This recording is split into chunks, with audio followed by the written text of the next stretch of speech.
Do you know the story about the Zen master and the little boy? Oh, is this something from Nitsa, the Greek witch of Aqualippa, Pennsylvania? Yeah, as a matter of fact, it is. There's a little boy. On his 14th birthday, he gets a horse. And everybody in the village says, how wonderful, the boy got a horse. And the Zen master says, we'll see. 2 years later, the boy falls off the horse, breaks his leg, and everybody in the village says, how terrible. And the Zen master says, we'll see. Then a war breaks out, and all the young men have to go off and fight, except the boy can't because his leg's all messed up. And everybody in the village says, how wonderful. And the Zen master says, we'll see.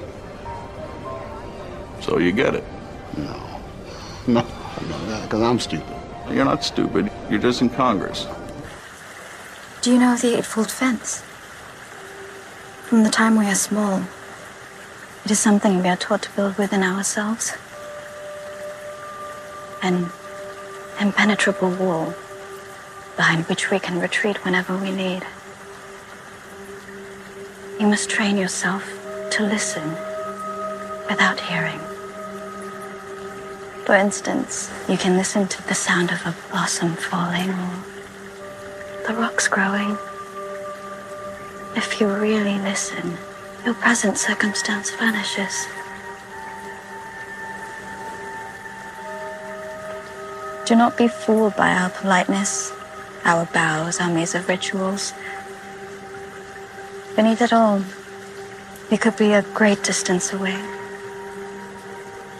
Safe. And alone. Happy heresies and welcome to the Desert of the Real. You just heard a duo of clips that highlight that holy Eastern detachment, that transcendental stoicism that all mystics and most women understand so well. The Gnostics in texts like the Sethian Allogenes would call it the sacred inner silence. And to the Valentinians, silence was the great wise mother of the all. Always remember what the Hindu mystic said.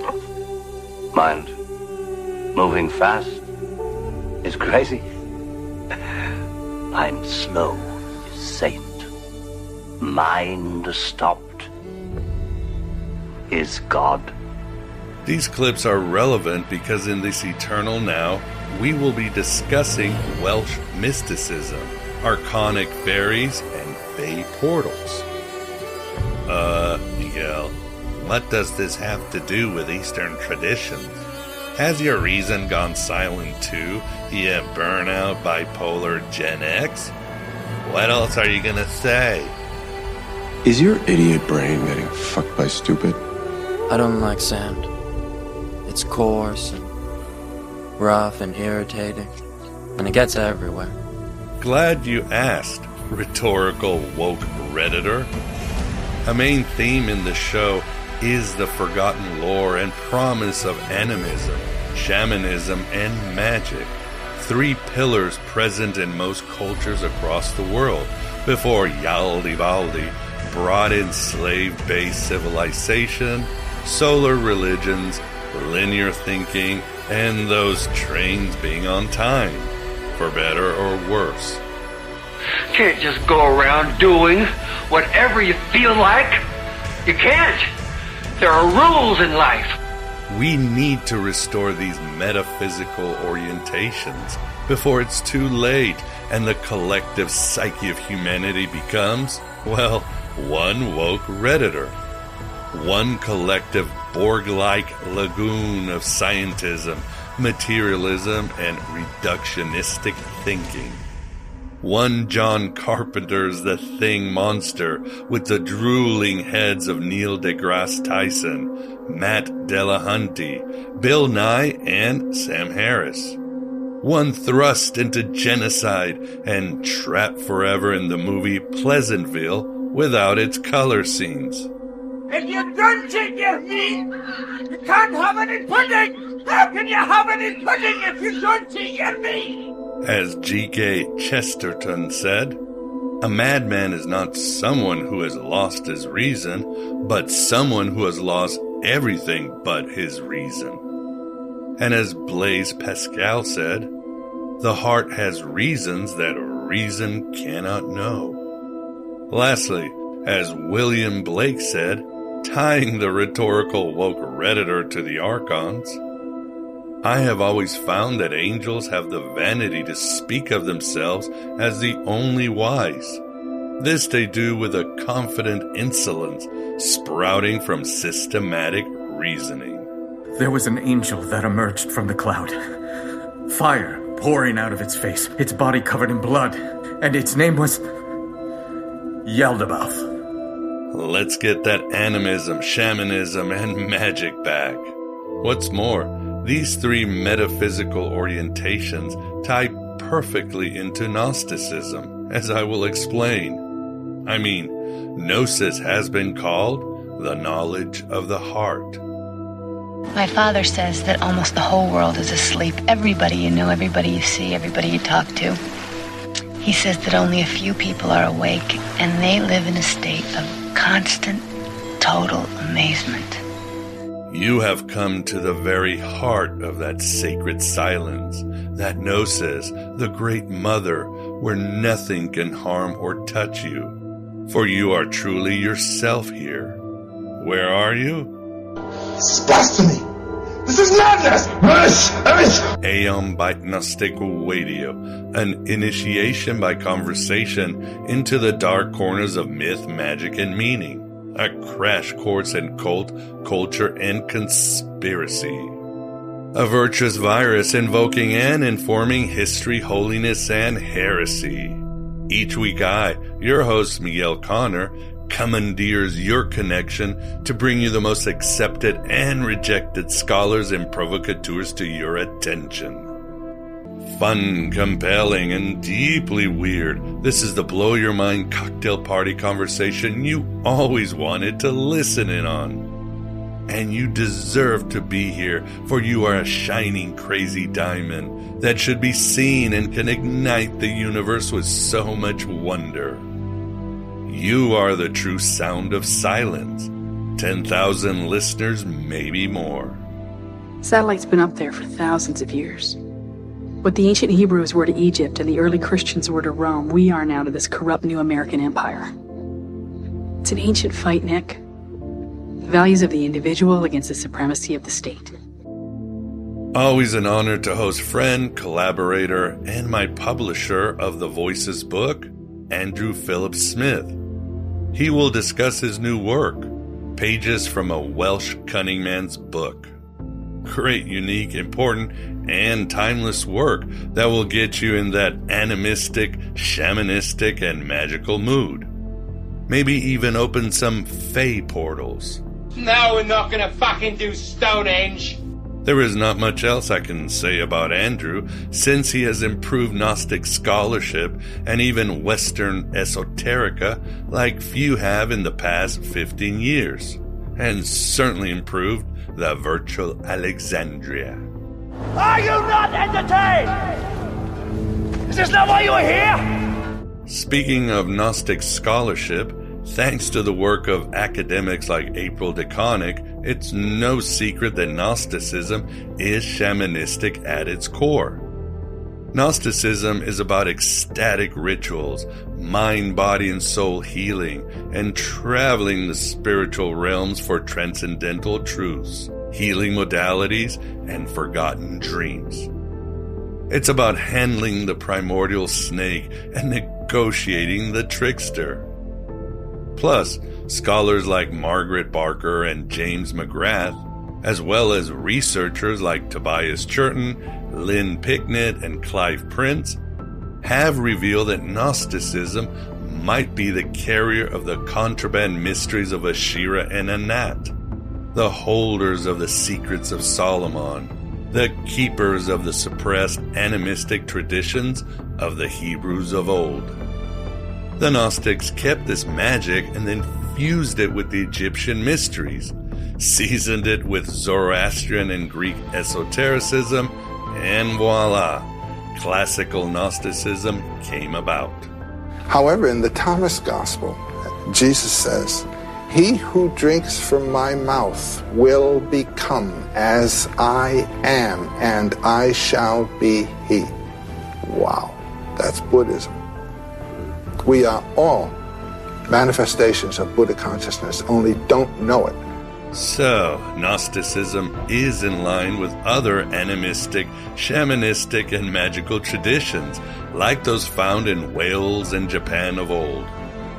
The difference is that Gnostic thought jives so well with the modern condition of simulation theory, tyrannical Archon control, divine feminine restoration, shadow work, and inner/outer layers of reality. Birth is a curse and existence is a prison. Regardless, let's push back, you and I, before it's too late. Let's fight against one collective lagoon of scientism, materialism, and reductionistic thinking. One John Carpenter's The Thing monster with the drooling heads of Neil deGrasse Tyson, Bill Nye, Matt Dillahunty, and Sam Harris. One thrust to genocide and trapped forever in the movie Pleasantville without the color scenes. Borrowing from Radiohead's Karma Police, they talk in maths with their Hitler hairdos. You cannot play God, then wash your hands of the things that you've created. Sooner or later, the day comes when you can't hide from the things that you've done anymore. Let us end with the words of Nietzsche, which perfectly taps into the forgotten ways and warns against this world of runaway reason. From Thus Spake Zarathustra.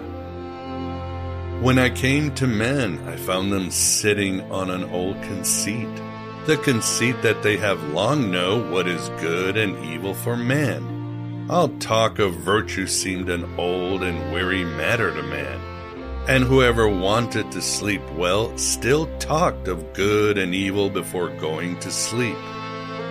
I disturbed this sleepiness when I taught. What is good and evil no one knows yet, unless it be he who creates. He, however, creates man's goals and gives the earth its meaning and its future.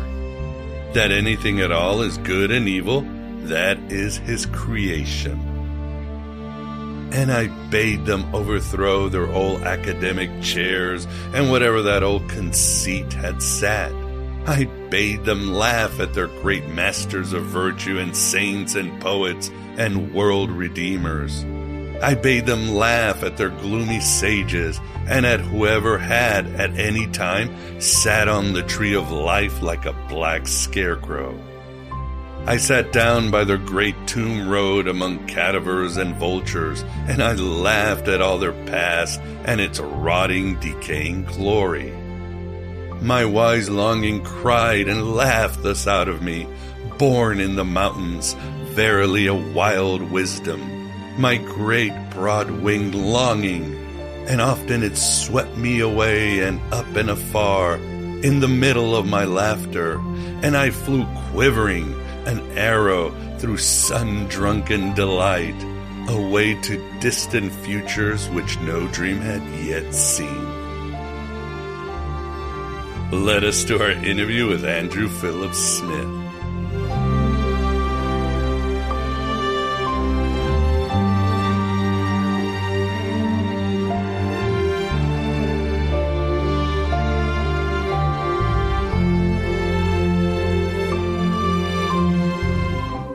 Hundreds of years before the dawn of history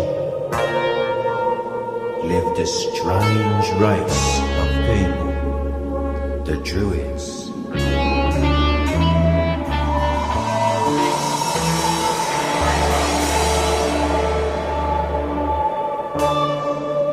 No one knows who they were or what they were doing.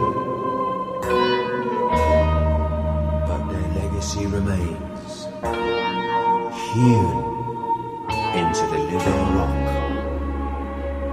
of Stonehenge.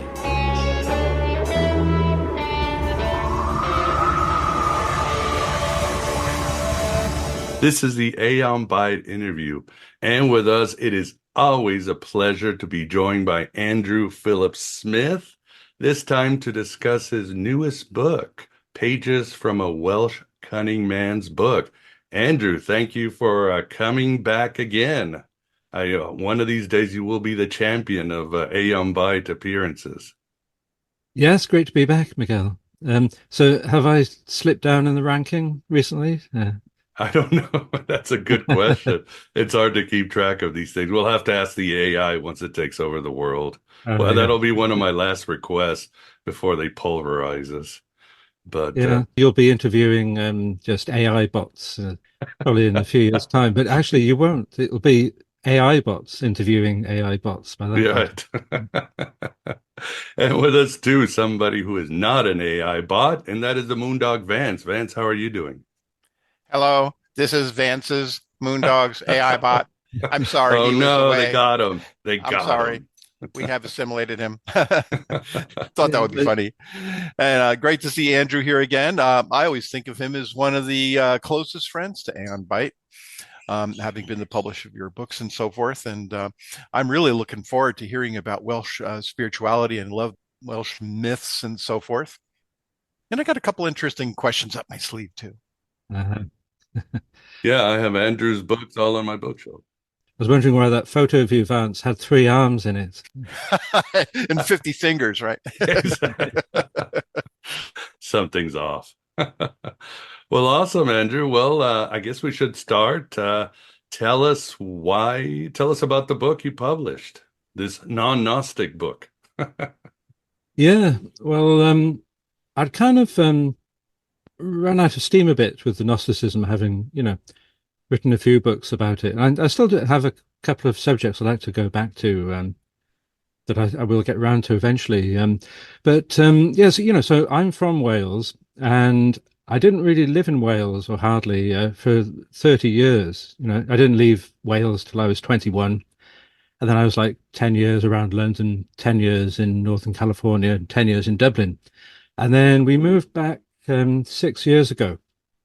And when I moved back, I wanted to write about Welsh stuff, kind of things I was interested in. So the mythology and magic as well. And I've been, pretty interested in magic for a while. And in fact, one of those Gnostic books might be a book about Gnostic magic, if I get round to it. So I was researching about what we know about Welsh magic. And this is sort of the historical magic that we actually know about, because there's some pretty out there stuff, about Welsh magic, and even some pretty weird stuff about Welsh mythology. So I started doing the research, and I was interested in actual magical books and, what survived in manuscripts, that kind of stuff.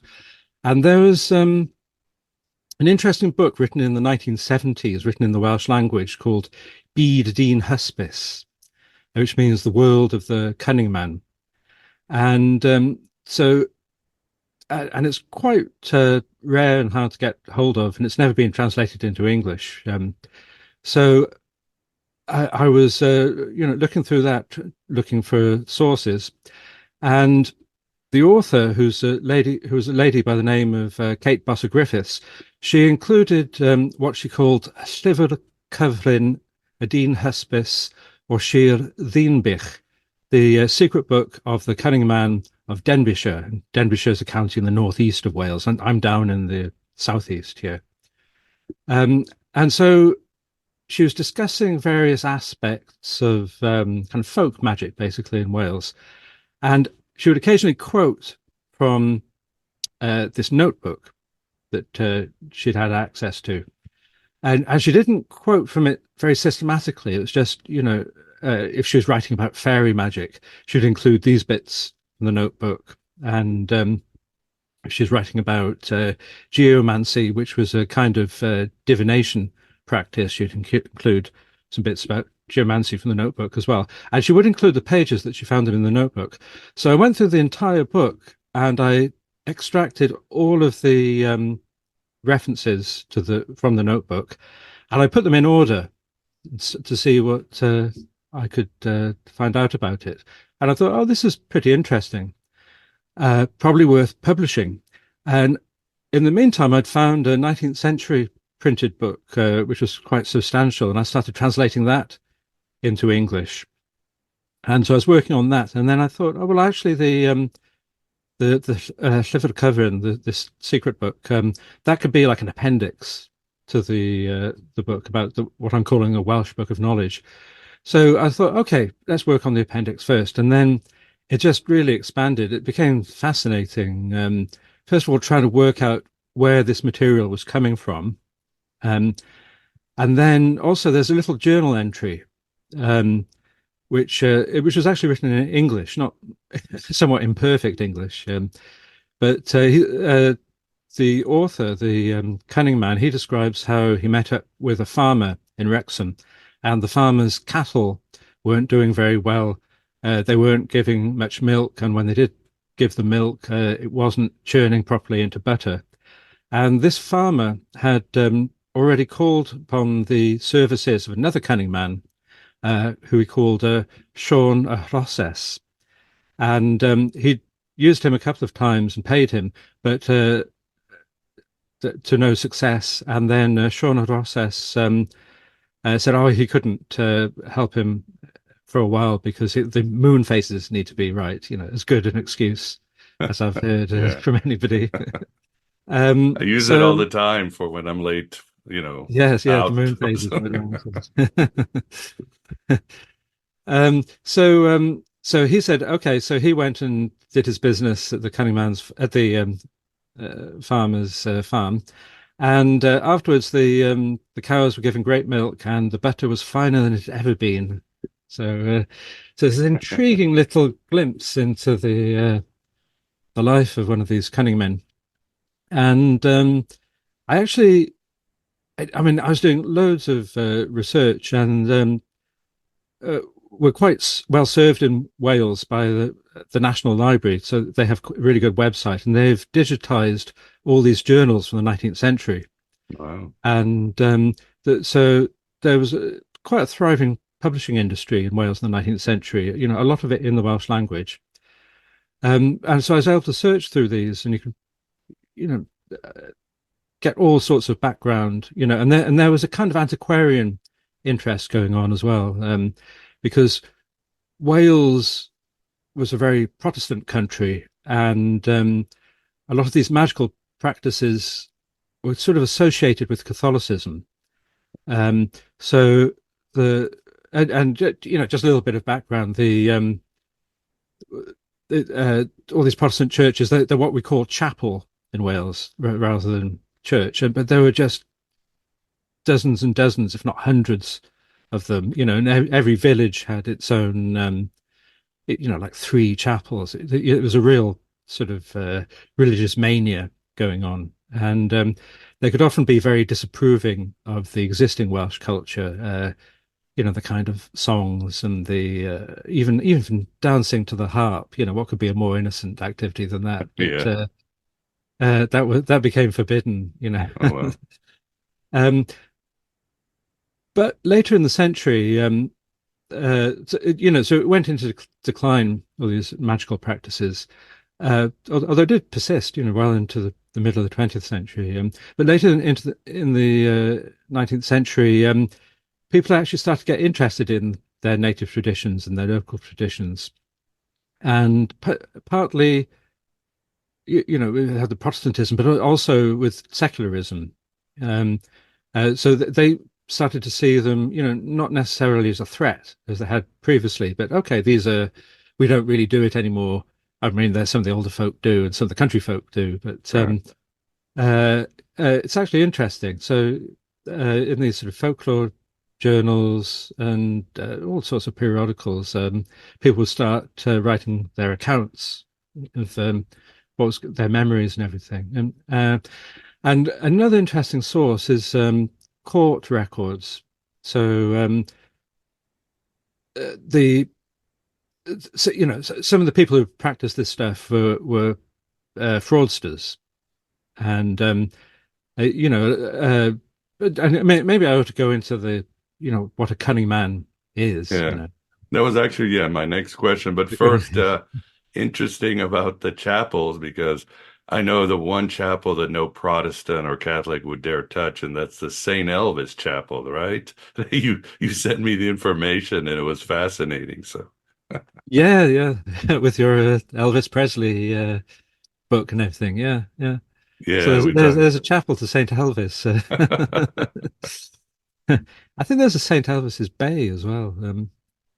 Yeah, I think the information there. There's a well, and this is dedicated to Aelfi, also known as Ailby, right? He's a saint there. Yeah. Well, in Wales we have all these saints because it's what some people call the Celtic Church. Hmm. And there was a period, particularly like in the 6th century, where because Britain became Christian relatively early on because it was part of the Roman Empire. Right. Um, but sort of native traditions were still sort of persisting alongside it. And then when the Romans left in, I think, the sort of 4th century, things started to fall apart. But then by the time of the 6th century, you had all these little saints wandering around. So the patron saint of Wales is Dewi Saint David, and so there are all these saints' lives with really weird stuff going on in them. So that the saints kind of appropriated the native traditions. They have all this otherworldly stuff going on, and they're doing all these miracles and all that kind of stuff. But there are just loads and loads of saints, and lots of places are named after these saints. And they're not saints in the Catholic Church. Most of them, I think, Saint David is. Where I live, well, it's called Cadoxton, which is a sort of English name, but Tregatog is the Welsh name. But that's Saint Cadoc, and so there's like Llanilltyd, that's Saint Illtyd, and there's just loads of them. And, anywhere you go in Wales, these local places are named after saints. And, so how did I get onto that? Saint Elvis, wasn't it? Yeah. What time frame were we talking about when the Catholic conversion, came in and the influence happened? Well, like Saint Elvis was around in the 5th century. He baptized Saint David. Wow. So it was pretty early. As soon as, right, isn't that true, Andrew? As soon as Rome turned Christian, England was already being Christianized. Yeah, well, England wasn't England yet. Right, or that area, sorry. The sort of Angles and Saxons hadn't come over. But yeah, well, even before, in sort of 3rd, 4th century, I think the sort of Christian remnants and everything. I remember Saint Alban. Saint Albans is a place in England. He was traditionally the sort of first saint in that part. But there were close connections with Ireland. Not always harmonious, but Ireland is just over the sea. So, and it went both ways. Saint Patrick was a Briton, so he spoke basically a precursor of Welsh. The Brythonic language developed after the Romans left. It changed considerably. But it became Welsh and then Cornish down in the southwest of England, and Breton in the west of France. That's also a language that's related to Welsh, like a sister language. So you had all this toing and froing. So Saint Patrick, he was kind of kidnapped by pirates, and he was over in Ireland, and he was actually brought up as a Christian. But then I think he made his way back to Britain and then decided he ought to go and convert Ireland. You have all that story. But then the church in Ireland became quite distinctive. And, with the collapse of the Roman Empire, Ireland was actually in quite a strong position. So Ireland was sending all these missionaries out, to all parts of Europe, and it had this tradition of scholarship in the monasteries, and as Wales did too. So I think Elvis, he was Irish, not Elvis Presley. I mean, Elvis Presley might have been. Although I remember seeing that I think Elvis Presley's mother was called Gladys. Right. Yeah, That's a yeah. Welsh name. Interesting. Yeah. Yeah, it's hard to get Elvis's lineage, Presley's lineage. So, yeah, that's weird. Yeah. but I'm sure Saint Elvis was singing was singing "Suspicious Minds" while he was converting people. Yeah. Well, we actually have a Elvis Presley impersonator festival. That's great. Annually in a place called Porthcawl, which isn't too far away. And I was actually at dinner with the guy who started this little Really? festival. It's a really big thing. This little Welsh seaside town is packed with Elvis Presley impersonators once a year. Oh, this world is great. Yeah, the syncretism is awesome. Humanity and its ideas of syncretism. So, well, awesome. Well, let's get to what a cunning man is in Welsh tradition. Yeah, so this isn't just in Welsh tradition. You had them in England as well, and okay. may even have passed over into Wales from England. Somewhat replacing other magical practitioners. But a cunning man was, sort of your local magical practitioner, and the word cunning in this sense means kind of wise, knowing. And there are various Welsh terms, Dean hysbys, so that has sort of the connotation of an expert, or gŵr cyfarwydd is another term that was more common in North Wales. So these were your local guys who would do magic for you, and they would do all sorts of things from fortune telling to cattle healing, to a certain amount of herbalism and finding lost objects or working out who'd stolen your piece of cloth, that kind of stuff. And they were very much embedded in the community. And in Wales in particular, they weren't, kind of rapacious money grabbing for the most part. That they would take payments, but they would allow the people to decide, how much you'd pay. And I think the modern academic term for them is a service magician. And I was thinking actually, in America, you do have still a kind of a living tradition in the hoodoo tradition. Right. Yeah. Like in the South. Which I think hoodoo is actually Protestant, isn't it? Yeah. Voodoo is kind of linked to Catholicism, but hoodoo is a sort of Protestant tradition, and so you still get people who do the similar kind of things. Root doctors is a term I remember. So and you have to. Wales was pretty rural then. The Industrial Revolution was huge in Wales in the 19th century. And we were actually kind of at the forefront of, lots of developments. I think the first trains ran in Wales for an ironworks. So we were developing iron, and then we had in the south and in parts of the north, we had the coal mining. So we were providing coal for the whole of the British Empire.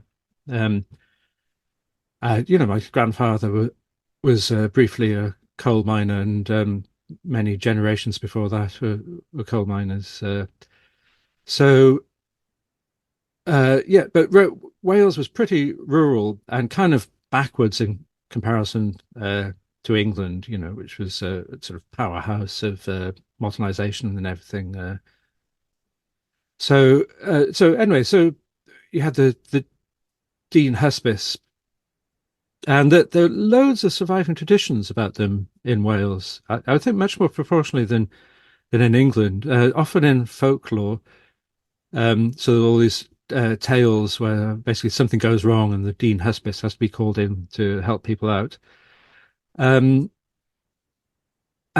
they were literate as well. They weren't only sort of traditional folk magic practitioners, they were also interested in sort of the cutting edge of magic. So they would collect books, and also another advantage of having the books is that you would impress the local population. You know, you had a big black leather bound book, you know, and you pull that out when your client was coming in to consult with you. You know, Yeah, in those days it was like having a Tesla. It was very expensive. yeah. um.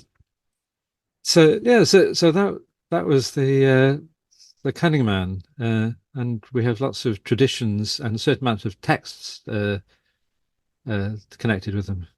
So the cunning man was somebody, he was embedded with the village or the tribe, and he wasn't just wandering. Could we say they were akin to a shaman? If someone said, Andrew, a shaman is the village's spiritual troubleshooter. Would that be close to accurate? So somewhat, yeah. The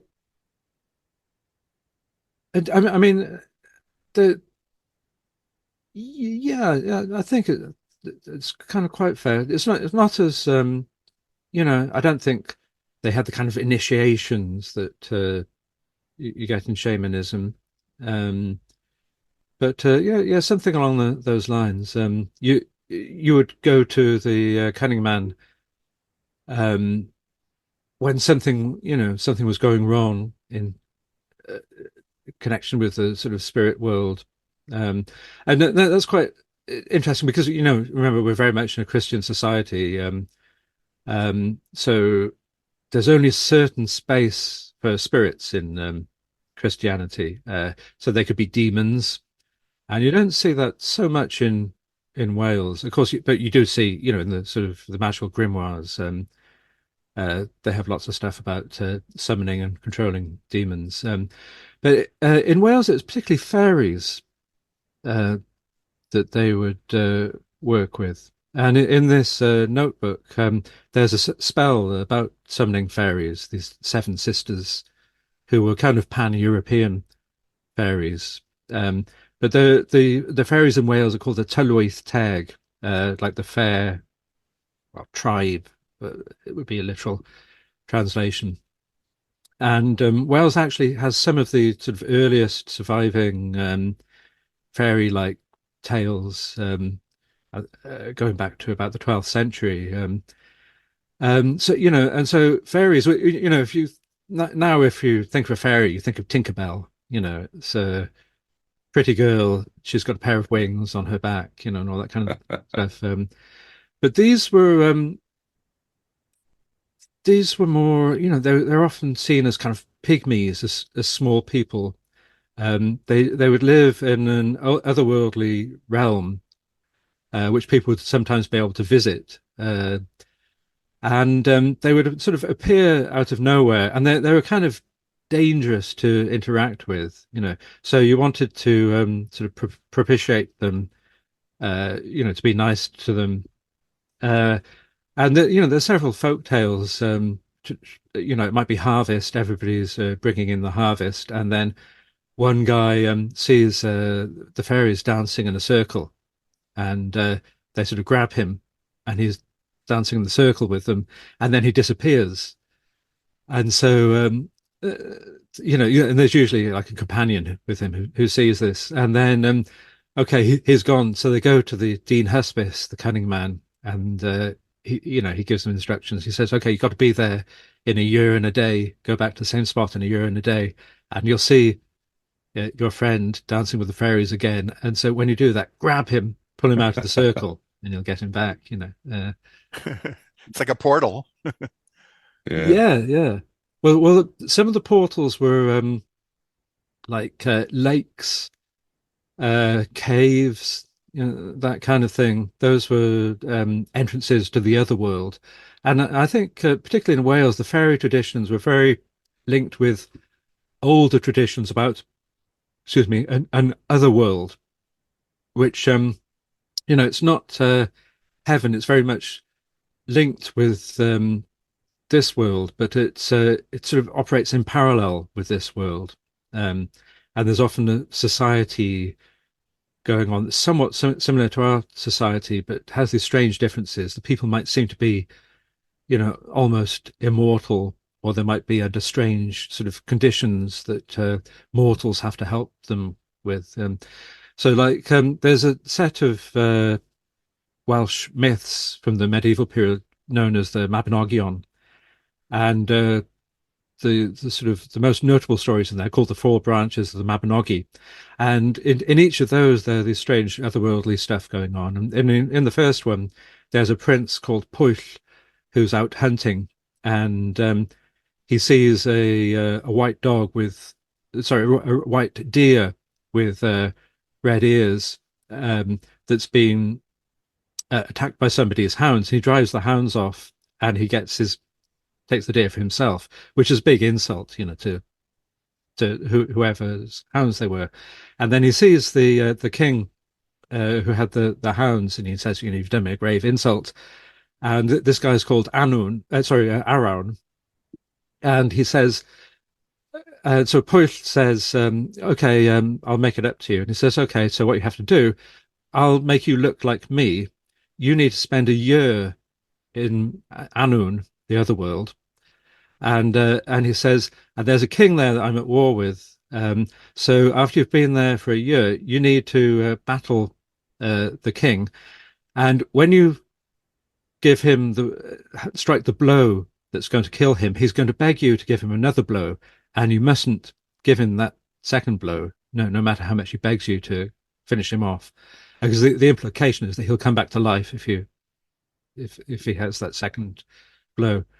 So he does that, and he feasts every night with Arawn's wife by his side, and he sleeps in the bed with Arawn's wife, but he never makes love to her, and he battles the king called Havgan at the end of it, and he goes back, and Arawn has been in Pwyll's place in Dyfed, in the kingdom of Dyfed, and Arawn has been ruling the kingdom really well. And Arawn's very impressed that Pwyll didn't sleep with his wife. And I think the implication there is that if he had slept with his wife, Pwyll would be stuck in Annwn, in the other world. Because there's, it's like with the, if you're in the fairy land, you mustn't eat the food. Because they'll invite you to eat the food. But if you eat the food, you're stuck there forever,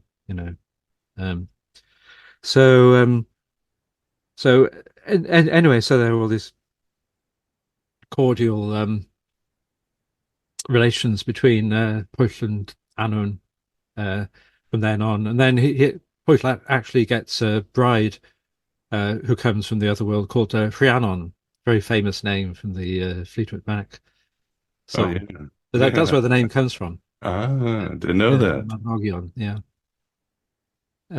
So these otherworldly traditions, they kind of morphed into the fairy otherworld in Wales, and you can see all these similarities. One of the most famous fairy stories is about the woman of Llyn y Fan Fach, which is a lake, and this farmer sees a woman coming out of the lake, and he takes her back. She's beautiful, and to be his bride, and she says, okay, I'll be your bride as long as you don't strike me 3 times. If you strike me 3 times, I've got to go back to my people beneath the lake. And of course, so they have children together, and his farm is prospering because of her presence there. And of course, he does strike her 3 times, but it's funny in these very sort of strange ways. Like he puts his hand on her shoulder at one point, and that counts as one of the strikes, and eventually, of course, she has to go back, but the children remain, and they actually become this family of physicians who are known as Meddygon Myddfai, the physicians of Myddfai, who are associated with all these medical practices, sort of folk medicine. So that's probably the most famous of these Welsh fairy stories. They are fascinating, yeah. And Yeah, I want to get back to that. But Vance, do you have a question? I know you mentioned at the beginning you already had questions. Oh, I've got a pile of them here. A couple of short ones. First of all, I always thought fairies were like Tinkerbell until I saw a Lord of the Rings. Do you think the Lord of the Rings depiction is closer to what the, fairies of Welsh myths portray? You mean like the elves? Yeah. Yeah, yes, they are. I know, Tolkien. He learned Welsh because he was a linguist, and he was from Birmingham, in the English Midlands, and he described that seeing, like a coal truck delivering coal, which had words in Welsh on the side, and as a child, and he was fascinated by it, and he based one form of the of the Elvish language on Welsh. You can see it in aspects of the grammar, How come there's so many Y's in Welsh words? Well, why is a vowel in Welsh? The thing that people who don't know Welsh say is there's no vowels in it. But Y and W are vowels in Welsh. W too. I didn't know that. Yeah. I mean, people see it. It's actually simple. It's just an oo sound. The W. But when people see the W in a place where they wouldn't expect it to be in an English word, they're really foxed by it, and they sort of garble it, make a kind of tongue twister out of it. But it's just ooh. That's me. So, and also the double L is a very notable sound. There's a tower Llanelli, and it's this sort of aspirated L. So. And the cha as well. So there's a town which has both of them in. It's called Machynlleth. If you want to repeat that back to me, Machynlleth. Not very Bless good. you. Another thing I was going to ask you about is there are stories that the Egyptians actually migrated to both Scotland and Wales in ancient times. Is there any tie-in with Egyptian lore in Welsh history?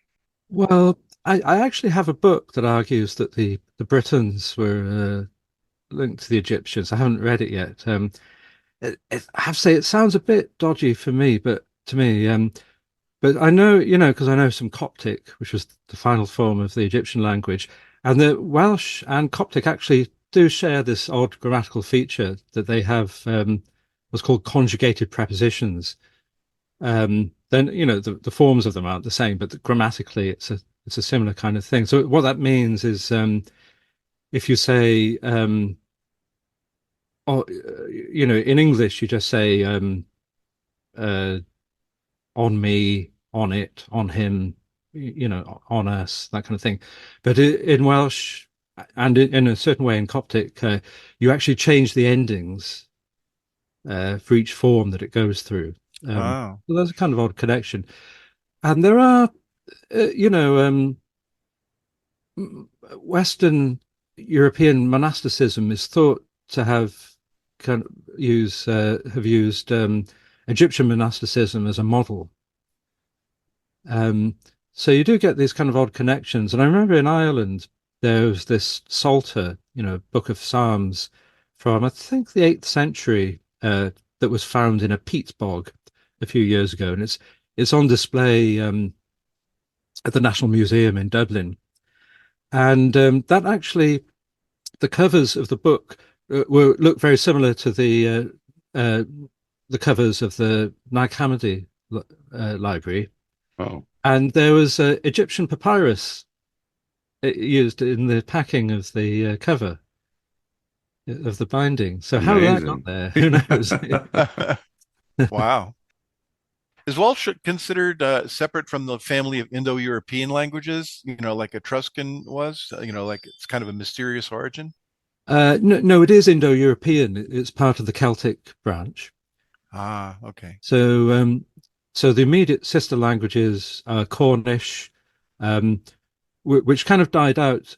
So Cornwall's in the southwest of England, sort of peninsula, right at the bottom. So kind of quite isolated. And that kind of died out at the end of the 18th century, but it got revived in the 20th century. So there are about, well, I don't know, maybe 500 people or something who speak Cornish as a first language now. That and I think they kind of had to reconstruct it, looking at Welsh as an example to some extent. But now there are native Cornish speakers, and there's a Welsh musician called Gwenno who she grew up in Cardiff trilingually speaking English, Welsh, and Cornish, and she released an album in Cornish. It's like a kind of psychedelic album, which is it's pretty good. And then in Brittany as well, in the west of France, they have sister language Breton, and Welsh speakers and Breton speakers can understand about half of what each other say, and the Bretons are there. Gaul itself was Celtic speaking. But Breton actually comes from Britain. There were after the fall of the Roman Empire and everything. Settlers from Britain, from Cornwall and Wales, went over to Brittany and sort of colonized it. And in Wales we used to get these onion sellers, Breton onion sellers, who'd go from door to door. They're called Johnny Onions. And I remember our next door neighbor who spoke Welsh. She managed to understand a bit of what a Breton was saying. She was in tears, from having that connection. And then the kind of the cousin languages are the Irish, which most people know as Gaelic. But in Ireland they just call it Irish. The Manx language, which also died out pretty recently, although there've been attempts to revive it, and that's the Isle of Man in between England and Ireland, and Scots Gaelic in the sort of Western Isles of Scotland, which is still a living language, but in a bit of trouble as the as all of these minority languages are, right, yeah, to keep it going as a community language. Very interesting. It is fascinating. Now, I wanted to get maybe our comparative mythology, get our Joseph Campbell or Claude Levi-Strauss hats on, Andrew. Going back to the fairies, because then I'm thinking, what can we compare to the fairies to? Of course, at first I'm thinking, could they be the Archons? Obviously, Jacques Vallée has written a lot of fairy abduction being alien abduction. Of course, we go to the Jungian trickster archetype that seems to be prevalent everywhere. And of course, the spirits are always naughty in very Siberian shamanistic traditions and so forth. What do you think of the fairies? Is there a connection to or a parallel to other traditions, maybe that I've mentioned, or something else? Obviously, the illusionary world, the parallel universes, so forth. Well, yeah, I think it's quite a widespread thing. There's an interesting book that came out last year called The Twilight of the Godlings. I'm trying to think, Francis Young, I think, was the author, but he was arguing that this isn't a new argument, but that fairies are kind of what the gods became in a Christian society, or one of the things that gods became, and but he uses the term godlings, or small gods. That this wasn't Zeus and Poseidon and Athena and all those kinds of gods. These were the little gods, sort of the local gods, or the god of some small function. So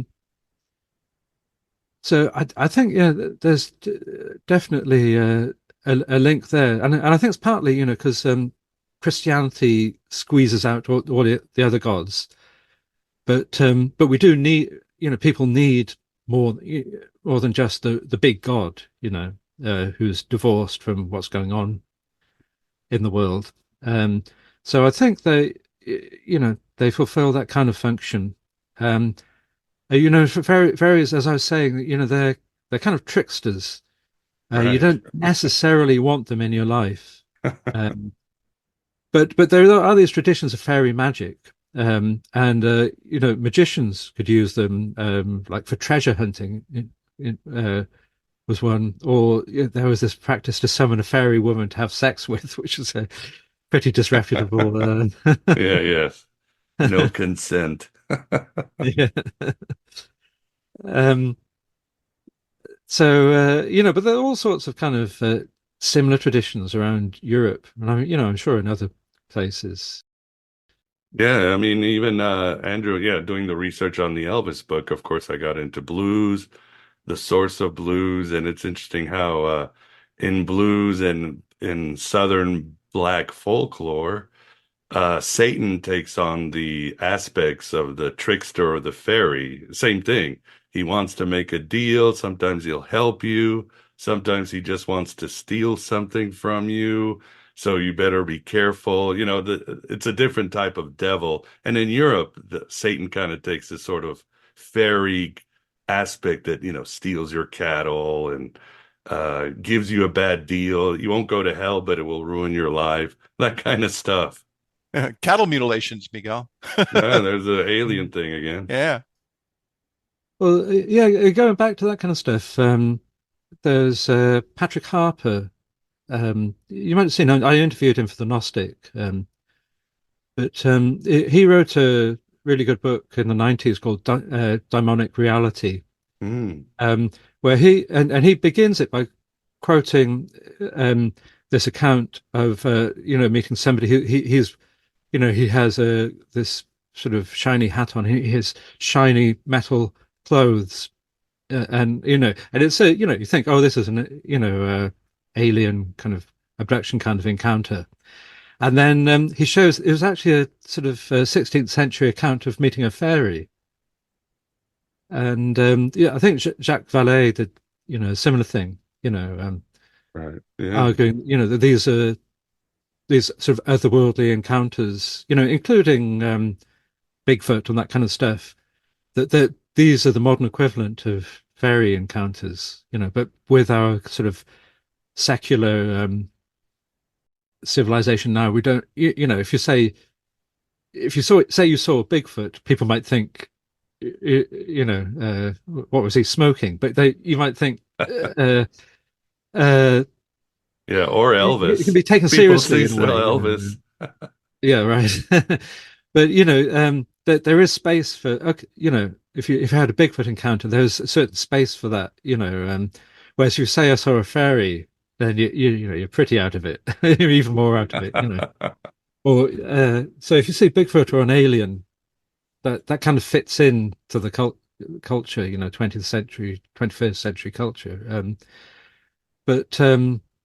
I think Patrick Harper, he had one account of somebody seeing a Bigfoot, and so the person went and put some offer, like a sauce of milk and some cakes out for it, which is exactly what you should do for the fairies. Really? If you've had some bad luck with the fairies, I do it occaginally. Just put a sauce of milk out. I don't blame you. Don't blame you.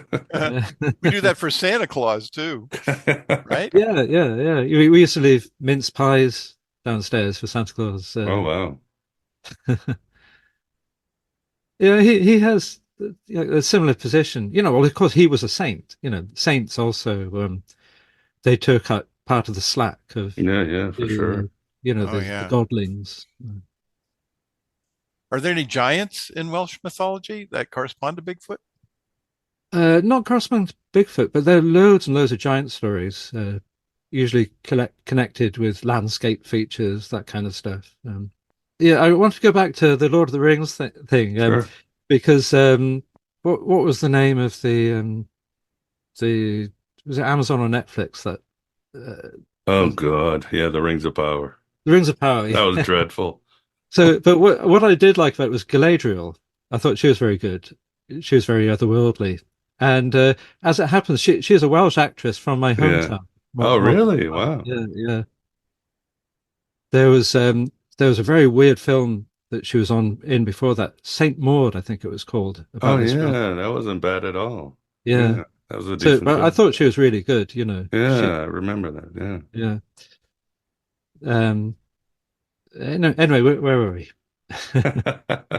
Well, what about and does in Welsh tradition does Satan kind of supplant the fairies like in medieval times, like in Portugal and other places in the South, or does he stay like just an evil guy, the font of evil?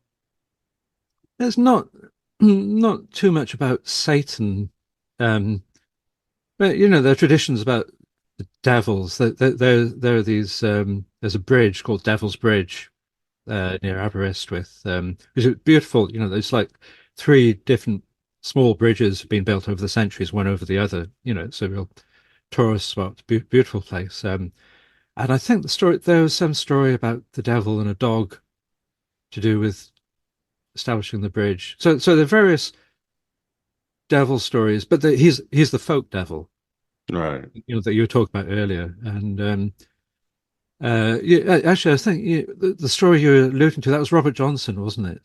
The blues thing. He met the devil at the crossroads, and Yeah, last fall I went down there to Mississippi and I visited the place.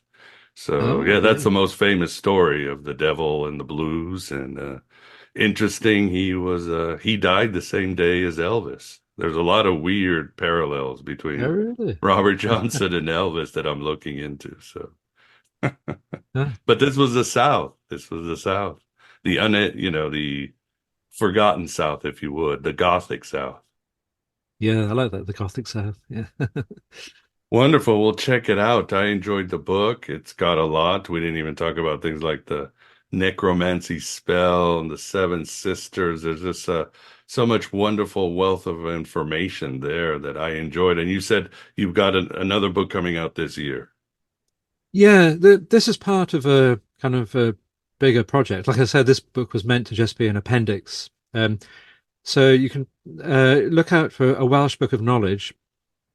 And then also Welsh Magic Through the Ages, a selection of spells from all periods of Welsh history, from the very first surviving spell in Wales, which incidentally, that when we were talking about connections with Gnosticism, the oldest spell surviving in Wales is in Greek, written on a piece of gold leaf found in the town of Carnarvon, which was established as a kind of a Roman town.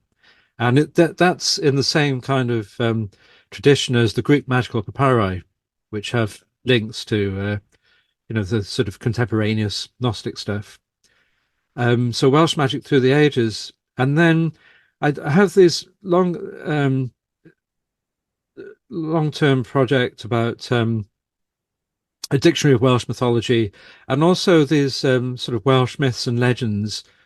There's a lot of stuff outside of the Mabinogion, some of which has never been translated into English, and some of which has never, but all of it's never been collected together, and it makes a lot more sense when you collect it together. And you can see this is all part of a much bigger tradition. So that's an ongoing project as well. And of course, I have all the half-completed books that one day I'll get around to. I hear about magic, those a lot. Yeah, yeah, Lives of the Ancient Gnostics, that kind of thing. So yeah, I just got to crank them out. Keep going. Finish things. Get them out. Yeah. We hope you do. Well, awesome. Well, first of all, Vance, thanks for keeping us company.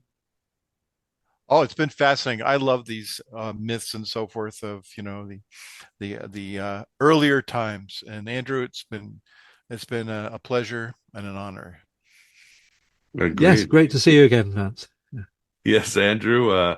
It's always great to chat with you. We look forward to your future work. And thanks for being here, and thanks for sharing your gnosis.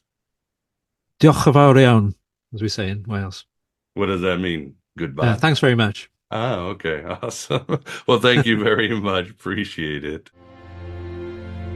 And there you have it, you shining crazy diamonds. Andrew giving the Lord to score those higher realms. In our second part, we'll explore Celtic cosmology, the afterlife, and some of its myths. Andrew will discuss geomancy and some Welsh divination practices. We'll connect Simon Magus to the Druids and detail how Christianity suppressed so much wonder in the British Isles. And much more. So please become a member for the full magically delicious and delicious magic. It's only $6.99 for AB Prime a month, or $4.99 at Red Circle, or whatever you want to pledge on Patreon. You'll get access to my private Facebook group and Discord channel for AB Prime members and higher level Patreons. If you find any value in this content, please help grow this Red Pill cafeteria. Your help can be in the form of a one-time donation on Stripe or the US Mail or crypto. There's also a link on the show notes if you want to leave a tip, or you can tip on any YouTube show or Rockfin show. There's always the merch store and an Amazon wish list. And don't forget the new Gnostic Tarot that is selling very well and people are getting very good spiritual results. And consider the Finding Hermes program, where we have monthly exclusive meetings and presentations, with many past guests hanging out there for some high-octane nooses. If you need any help with any of these choices, just message my ass. I'm always here to help, and I truly appreciate your help. Thanks for being here. Thanks for being yourself, your true self, here in the desert of the real. Hello and goodbye, as always.